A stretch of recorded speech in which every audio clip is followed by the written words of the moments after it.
decir que lo tomas o lo dejas sí o sí. La ley de tasación, bueno, a los vecinos se les ofreció una serie de cosas. Por lo que yo sé, y además tengo incluso algún documento, pues fueron muy poca cosa. Y la mayoría se opusieron. Contrataron a un abogado y el abogado fue sobornado, según me dicen. Yo eso en el libro no lo pongo, porque no tengo pruebas, pero parece ser que fue así.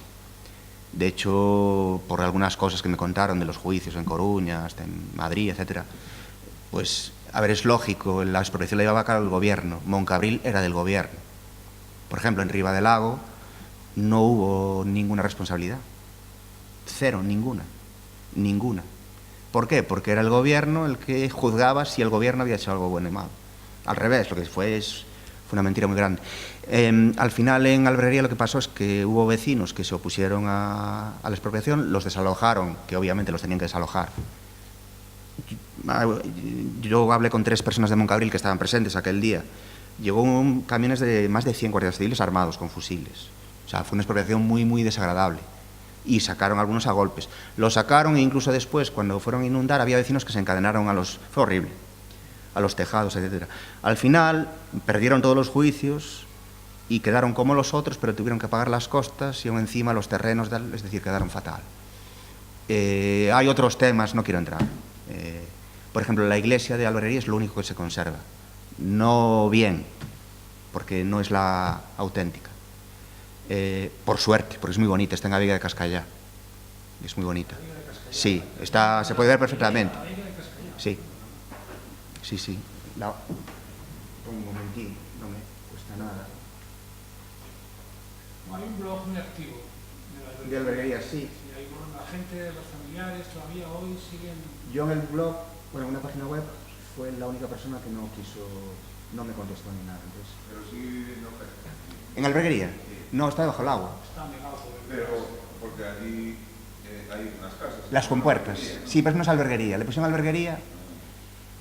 Quedaba abajo. Es la abuela de una alumna del instituto, que ya no está, Estrella. Sí, Alberguería quedaba a esa altura más o menos, donde confluyen las vaguadas del regato de Prada y el que viene de Corexido. Más o menos ahí, de Meda. Justo ahí en ese punto, que es muy cerquita de la presa, estaba el pueblo, que estaba una llanada enorme. No, las casas donde vive la gente son las que están aquí, de hecho, las casas de los comporteros de la presa, que antiguamente había gente que tenía que estar allí para abrir manualmente con puertas o no, ir haciendo las mediciones, por ejemplo, de los caudales, que ellos metían un barreño y esperaban un minuto en una filtración, sacaban el barreño y medían los litros que había, entonces dividían entre los segundos y más o menos sacaban el caudal. Lo hacían varias veces y comprobaban. Había gente que ahora ya está todo... Sí, está todo, digamos, informatizado, efectivamente. La gente de Alberguería se marchó a Argentina mucha, Petín, hay 2 personas, Vila de Quinta, ahí en Carballeda, El Barco, La Rúa, etcétera. El pueblo quedó 60 metros bajo el agua, lo que es el pueblo. En el Bao, que no es, yo en este libro no hablo porque es de Saltos del Sil, pasó en Viana con San Romao, Santa Marta, que era un pueblo grande, y Volado. También de aquella fue la cosa muy mal. Cogí una etapa justo antes de la entrada de los ministros del Opus Dei, de la apertura, digamos, económica, etcétera, donde digamos que las condiciones, el Estado era muy duro y muy justo y muy injusto. Y en ese caso, además, los que cedieron, pero bueno, la gente que queda, que le fue más o menos bien, aún se lleva con orgullo, ¿no? Decir, bueno, nosotros no llevamos nada, pero por lo menos protestábamos de aquella, ¿no? Que era un momento, en fin, año 50 y pico, no se podía protestar mucho. Y de hecho, al final, es que no pudieron hacer nada. En Vigas de Camba, hombre, pues la gente no se quiso marchar del pueblo, evidentemente. Pero qué remedio les quedó, pero desde luego quedaron bastante más compensados que la gente de Alberguería, muchísimo más, ¿no? Económicamente, por lo menos, recibieron. Eso no quiere decir que las expropiaciones hubo gente que salió ganando, porque hubo gente que se le llevó terrenos muy improductivos que le pagaron. Y a mi gente me lo ha dicho, ¿eh? Y es más, en la mayoría de los embalsamientos, de esos 3 que hubo, mucha gente salió contenta, pero no quita para que, por ejemplo, en el tema de la albrería, que fue lo fundamental, aquello fue dramático y fue una tomadura de pelo, realmente. Fue una tomadura de pelo. Bueno, el problema no es el valor económico de las propiedades, el problema es el valor sentimental. Una casa que ha sido de tu familia toda la vida, que de repente tengas que venderla. Sí, pero el problema es que esa gente, con el dinero que le dieron no le llegaba ni para nada. Para ir, por ejemplo, a Prada, que está al lado, a vivir, quien tenía un familiar en Prada fue a Prada. Pero con ese dinero no pudieron hacer nada y se tuvieron que marchar a la emigración directamente a América, porque Europa estaba prohibido todavía. Entonces, hablamos del 58. Es que se quedaron en la calle, tal cual. Se quedaron en la calle. Y el gobierno lo sabía, y hubo abusos, hubo otras expropiaciones que, claro, la empresa, en la ley de expropiación permitía la negociación entre el expropiador y el expropiado.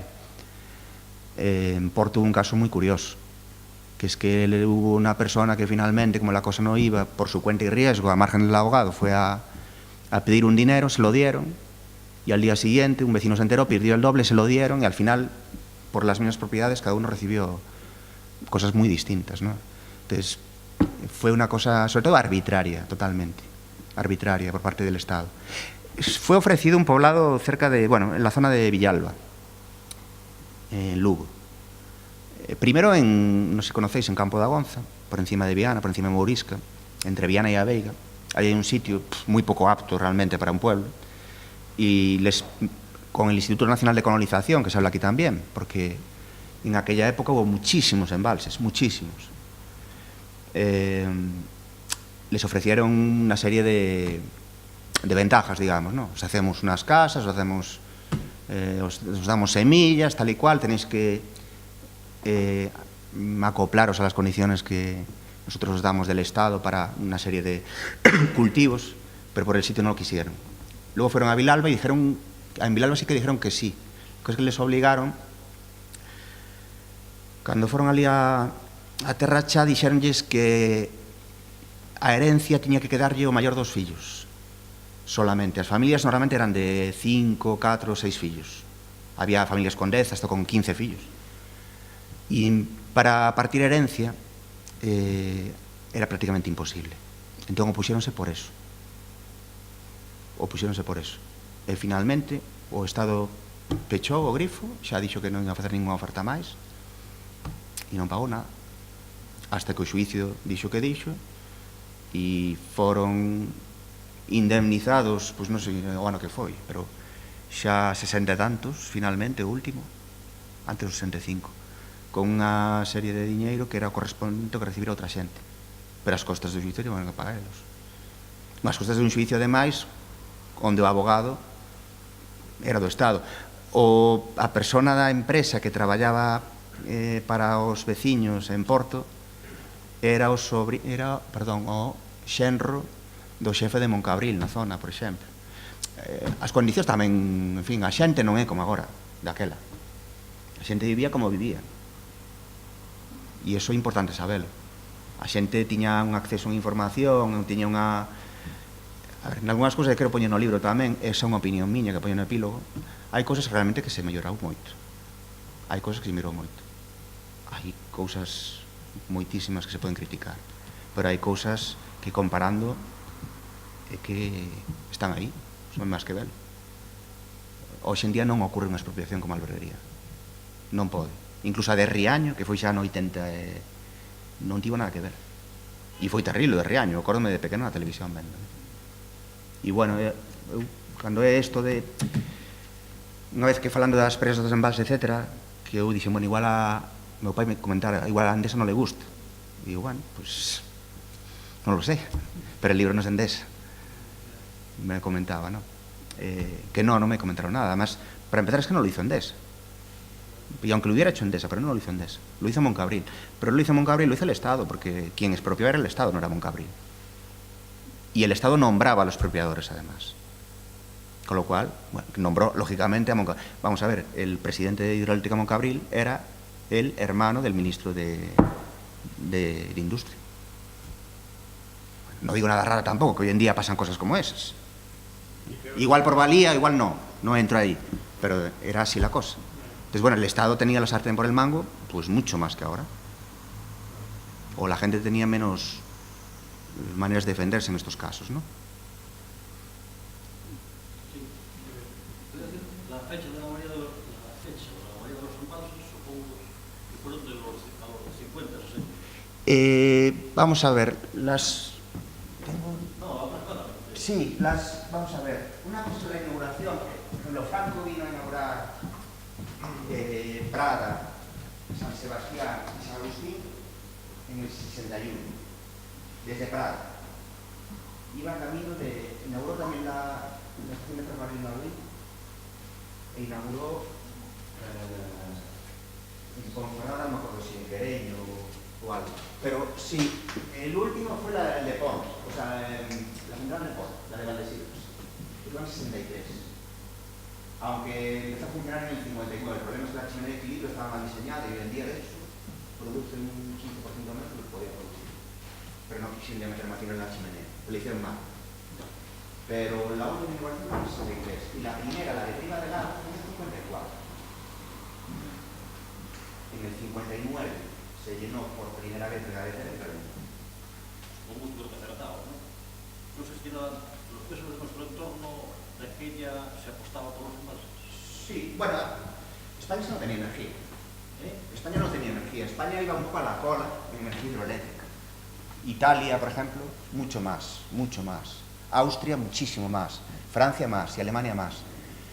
España, en el 50, tenía, se lo pongo en el libro, ahora ya no me acuerdo de memoria, 60 veces menos potencia que ahora.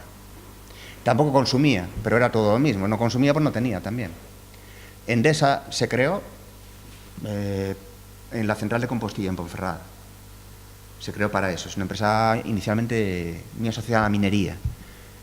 Pero después el primer encargo que le hizo el Estado, porque eran empresas públicas, como tantas hasta que se empezaron las privatizaciones, fue contratar 6 grupos de gasóleo, que eran rusos, por cierto, para ir abasteciendo, eran grupos autógenos de gasóleo para producir energía eléctrica. Se los llevaban sobre todo a Sevilla en verano, porque en el Guadalquivir no daba para producir energía eléctrica. Entonces había una falta de generación muy grande, muy grande. Lo pongo en el libro. Todo el mundo piensa que Franco, la energía hidroeléctrica fue muy importante. Es más la leyenda que la verdad. En la República la energía hidroeléctrica aumentó una barbaridad. El embalse de Ricovallo se hizo en una época donde casi no había embalses en el mundo de ese tamaño, el de Lesla. Bien, es verdad que... ¿Es de la República? Sí, es de la República, sí. Empezó antes, empezó con Primo de Rivera. Y se inauguró, creo que en el 34, hablo de memoria. Pero en las presas, hasta los años 50-60, sobre todo, también térmicas de carbón, pero en todo el mundo eran térmicas de carbón o hidroeléctricas. Cuando los países del Golfo empezó la guerra con Israel, etcétera, tal, y empezó el miedo al suministro de petróleo, empezaron con las nucleares. La primera española que ya se cerró es la del 69. 69, sí. Y luego se construyeron bastantes, pero se siguieron construyendo, hasta ahora que la demanda parece que ya, es más, ha bajado los últimos 7-8 años. Lo que se hace es construir parques más limpios, eólica, solar, etcétera, e ir eliminando sobre todo el carbón puro en las térmicas, que es muy, muy contaminante a nivel de efecto invernadero, ¿no? Y todos los países tienen que pagar unas tasas, sabéis, que si producen más, cuál, etcétera. Más o menos lo que se hizo en España es parecido a lo que se hizo en el resto de Europa en aquel momento. Más que nada por la tecnología que había, que no había mucho más. España tenía unos ingenieros muy buenos, formados en Alemania, algunos de ellos durante el nazismo, algunos anterior, y eran de los mejores. Y tenían mucha experiencia en obra civil, en construcción de presas. Y se construyeron, bueno, bastantes, pero ya en los 60... se construyeron sobre todo térmicas y de gas, de gasoil, o sea, de fuel, de gas natural empezó alguna cosa y sobre todo de carbón muchísimas, que fue el auge gordo de la ría de Bilbao, por ejemplo, y antes del acero y tal, y de Asturias, que ya vemos ahora lo que pasa. Claro, pues la gente ahora también muchas veces, la energía del carbón es muy mala. Bueno, hay que pensar o sea, no digo que sea buena o sea mala, yo tengo mi opinión, pero en Aspontes, por ejemplo, aquí en Galicia, pregúntale si la energía del carbón es buena o es mala. Lógicamente, vive muchísima gente de eso. Yo, mi opinión, por ejemplo, es que deben desaparecer. Sí, están cerrando, sí. Van a pasar a ciclo combinado alguna cosa, pero... Son de Endesa las dos. Meirama y las van a hacer una repotenciación, se llama ciclo combinado, posiblemente. Pero van a perder personal, sí, lógicamente. Y claro, la gente no, igual que las minas de, bueno, ya sabéis, unos y tal, etcétera. La gente lo primero que piensa es en comer. No digo que sea bueno o malo, o pensamos, perdón. Pero yo hablo aquí, estoy hablando, y ¿por qué puedo hacer este libro? Porque me lo puedo permitir. Porque hay gente que aunque quisiera hacer el libro, pues no podría. Porque no se lo puede costear, o aunque no sea una cosa modesta, pero... Y en el tema de la energía también es una cosa que a veces nos olvidamos bastante. Ahora, por ejemplo, en el tema, no quiero entrar en temas globales, los países pobres, ¿no? Hay que meterles trabas, pues son muy contaminantes, tal. Bueno, sí, es cierto. También hay gente que piensa que nosotros lo hicimos hace 50 años y que eso hay que tenerlo en cuenta a la hora de distribuir. Porque, claro, decirle ahora a la India que crezca con energías renovables, tal, es complicado. Es complicado. Simplemente son cosas que hay que pensar y hay que tenerlas en la cabeza para después, no sé, sacar una cosa en limpio, que es complicado. Y mismo aquí claro, aquí la gente ahora de Viana y tal es que ni se acuerda. Y yo, la gente con la que hablé de Moncabril, estaban un poco fastidiados. Porque dice, claro, es que todo el mundo hablaba mal de los embalses y nosotros aquí, primero que nos matamos a trabajar, pero sobre todo es que hubo 15 años, y es verdad, que es que la comarca vivió una transformación por una inyección de dinero a través de eso, bien o mal hecha, desde luego, pero brutal. Pero claro, una vez que ya pasó, una de las cosas buenas que tiene esta industria es que no abre y se va. Eso es bueno. Tiene muchas cosas malas y muchas buenas. Pero es una industria que lleva desde, hombre, Moncabril es el año 54. Son 54 años ya produciendo y a coste cero de contaminación. Luego están los peros, pero... ¿Afectan mucho los ríos? Sí, muchísimo. Los de las hidroeléctricas te van a decir, no todos, pero que no, muchísimo. Hoy en día prácticamente todos los ríos principales de Galicia están... Y de España. Queda en Galicia el Leo, Grande, el Lor, y para de contar. Los ríos, pues la fauna sobre todo. A mí, por lo que me va la trucha, se diezmó sobre todo, no solo por los embalses. El salmón desapareció. La anguila desapareció. La anguila la recuerda aquí todo el mundo prácticamente de pequeños. Los que somos menos pequeños no, pero... Y el curso de los ríos, claro, está alterado por un caudal ecológico, que ahora lo han hecho bueno, porque también varía según el año. Según el año y según los meses, claro. Y van subiendo y bajando, etcétera, pero no es el natural que tendría el río, ¿no? Entonces... Eso en los embalses que son recientes, con todos. En todos. Por ejemplo, ¿por qué no se remonte a la anguila ahora? Porque se necesita que remonte, que pase de abajo a arriba. En algunos países de Europa hay una inversión. En el Miño hicieron un ascensor de salmones. Funciona. Creo que muy mal, según los estudios, parece que casi no remontan. Pero hay países de Europa que sí. Es una inversión cara, pero claro, también lo pongo en el libro. ¿Cuántos estaríamos dispuestos a pagar un impuesto ecológico? Porque es que o hablamos de impuesto o hablamos de algo, hay que gastarlo. Y si el Estado mete dinero en eso, lo va a sacar de otro lado también. Entonces, todas estas cosas hay que hablarlas, ¿no? Pero sí, estas especies que son de anádromas o catádromas, de que suben o bajan para desovar, desaparecieron todas, sí. Y bueno, los cauces, los caudales, muchísimas cosas se vieron afectadas. Especialmente entre lo que es una presa con su embalse y donde turbina, que ahí recupera, digamos, pero claro, el turbinado no es continuo, es cuando exactamente. Pero aumentaron los caudales ecológicos, por suerte, que es dinero que pierden las hidroeléctricas. Si sube ese caudal ecológico, nos embalsa el extra. Entonces eso es energía que no pasa por la turbina y que van perdiendo. Una pregunta. Sí. ¿Qué es lo que más influye en las turbinas para la capacidad que tienen de generar electricidad? Porque ahora porque fuimos una vez en un viaje turístico de este en Arabia, y la guía dijo que la presa de allí que tenía que era una de las que más... Es la mayor productora de España. Sí. ¿Eso que por la obra de ingeniería o por...? No, son dos cosas. Vamos a ver, son dos cosas. Necesitas un eje que gire y cuanto más rápido, mejor. Y si tienes 8 en vez de 1, mejor. Es el caudal que turbines, es decir, la cantidad de agua que seas capaz de echar, que eso se diseña ya, claro. Todo esto se hace un estudio. Por ejemplo, aquí a este embalse, el de Valdesirgas, bueno, este mismo, el de la Veiga, el de Prada. Se sabe cuánto hay cada año, la aportación. Por ejemplo, al de Prada hay una aportación anual de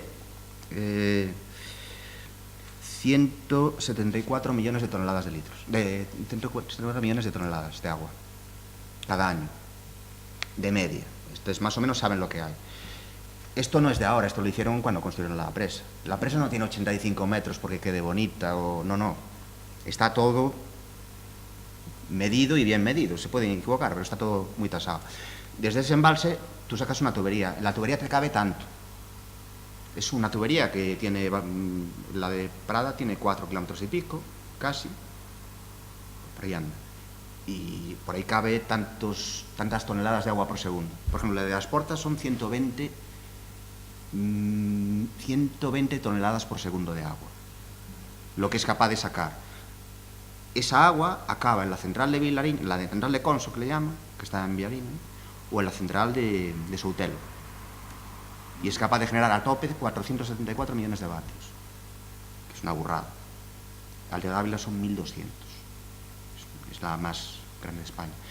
Y luego, las Portas, por ejemplo, tiene una desventaja, que desde el embalse hasta la central no hay mucha altura.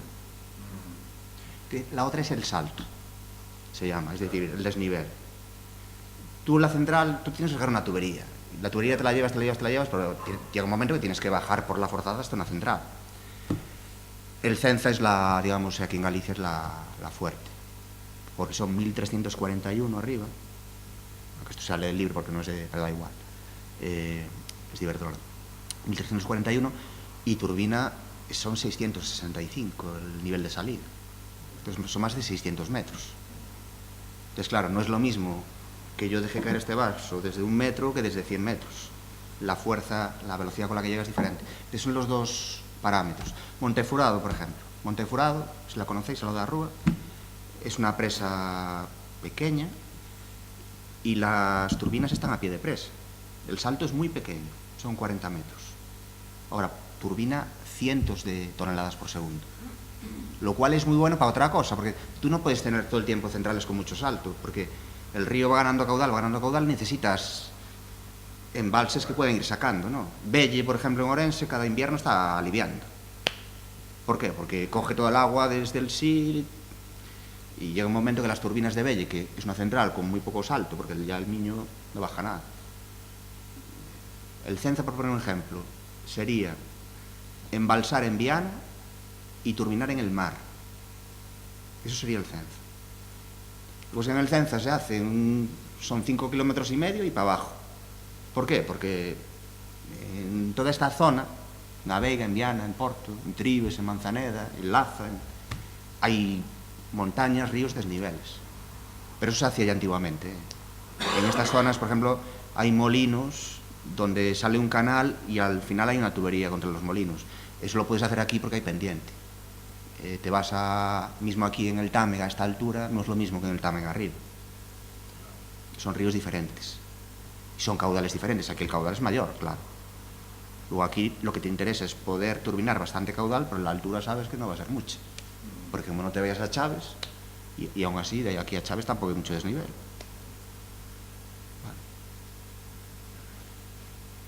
¿Dónde turbina el Cenza, dices? En Soutelo y en Soutelo, el Cenza de Soutelo. El primer pueblo por encima de Vilariño. ¿De dónde es la alcaldesa? 600 metros, ¿no? Más de 600. Sí, más de 600.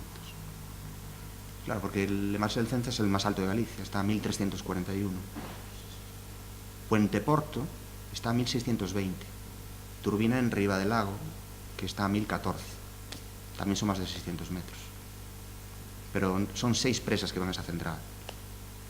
La central de Moncabril es que hoy en día la tienen como el superchollo. Estuvo muy bien hecha, de maravilla, la mejor. Quitando la presa de Galletera, que fue un desastre, y pasó lo que pasó. Pero con relativamente poca agua sacan un montón de energía. ¿No han pensado nunca en recuperar la presa de Galletera? No. Bueno, no sé si lo pensaron. Ahora, no es que no se fíen. El pueblo luego no se fía. Puente Porto, no, eso es. Puente Porto es como Vegadetera y la tuvieron que reformar. Le pusieron todo mampostería para apuntalarla bien. La Vegadetera, de hecho, quedó tanto trauma, incluso la empresa vio Moncabril en su momento. Le cambiaron el nombre de Central de Riva del Lago, que era el nombre original, a Central de Moncabril.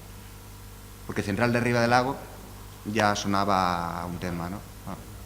Allí todavía no está digerido y de hecho no se hizo justicia. No aparecieron muchos cadáveres, ¿no? Unos cuantos, la mayoría acabaron en el lago de Sanabria. Y es un lago que tiene hasta más de 50 metros de profundidad, que gracias a ese lago, que es natural, lago glaciar, el mayor de Europa, la riada no tiró para abajo, claro. Ahí se frenó. Pero ese es otro tema. Hay muchos libros sobre Riva del Lago. Técnicos no hay muchos, y es que no hay informe, está todavía clasificado todo lo que pasó. Y juicio no hubo tampoco, porque no hubo. Bueno, lo leí la sentencia, juicio sí que hubo. Sí. Quedaron, me parece, les condenaron a los ingenieros a 2 años, pero que aparte de que no cumplieron, el Supremo después tumbó la pena y quedó en nada. Exactamente. Sí, pero bueno, era el mismo gobierno el que estaba juzgando. Sí, claro, todo, yo me lo vi, yo me lo Sí, era acusado y juez. Entonces, se sabía que iba a pasar eso, ¿no? Y aquello sí que fue, en fin, se recuerda mucho, porque en Viana hay gente que estaba en Riva del Lago. Yo conozco una persona, José Jarabo, no sé si conoces. Pues tenía 5 años y se salvó. Claro, aquello fue una cosa única en Europa, eso sí que fue único en Europa. Y que después de lo que pasara, era lo previsible, tampoco es nada raro, visto desde ahora. Se le echó la culpa a un problema de la ejecución de la obra, quizá. El- Era ahí por esa zona justo. Sí, la sentencia es falso lo que dice, que no estaba descubierto todavía, que los materiales, habla de una resistencia a compresión teórica real, etc. Sí, se fue por ahí, digamos, se fue por ahí. No se sabe, hombre, es rarísimo, es una presa, tiene un boquete en el medio, Claro. parece que está mal hecha o mal diseñada. Mal diseñada. Puede ser, sí, puede ser. Sería fácil saber qué pasó, pero no creo que es un tema político ahora, no, que ningún partido le interese reabrir eso. No sé si por indemnizaciones a los nietos o no sé qué. Conozco gente de Sanabria que todos los años hacen actos, Mm. ¿sabes? Hacen actos de memoria de la gente de Riva del Lago. Tal. Es que oficialmente fueron 144 muertos.